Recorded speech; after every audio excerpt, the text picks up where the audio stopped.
Mới đây, Ukraine sẵn sàng tiếp tục chiến đấu với Nga nếu không có cơ hội ký kết một thỏa thuận hòa bình tốt để chấm dứt xung đột.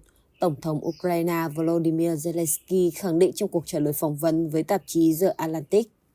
Theo The Atlantic, một số thành viên trong nhóm cố vấn thân cận của Tổng thống Zelensky lo ngại cơ hội để đạt được một thỏa thuận hòa bình giữa Ukraine và Nga đang dần khép lại. Những người này cho rằng nếu không đạt được thỏa thuận chấm dứt chiến tranh trong mùa xuân năm nay, Ukraine có thể phải đối mặt với nhiều năm giao tranh kéo dài. Tuy nhiên, Tổng thống Zelensky nhấn mạnh ông thà từ chối hoàn toàn một thỏa thuận còn hơn buộc người dân Ukraine phải chấp nhận một thỏa thuận bất lợi. Nhà lãnh đạo Ukraine cũng khẳng định sau 4 năm xung đột toàn diện, ông sẵn sàng tiếp tục cuộc chiến nếu cần thiết.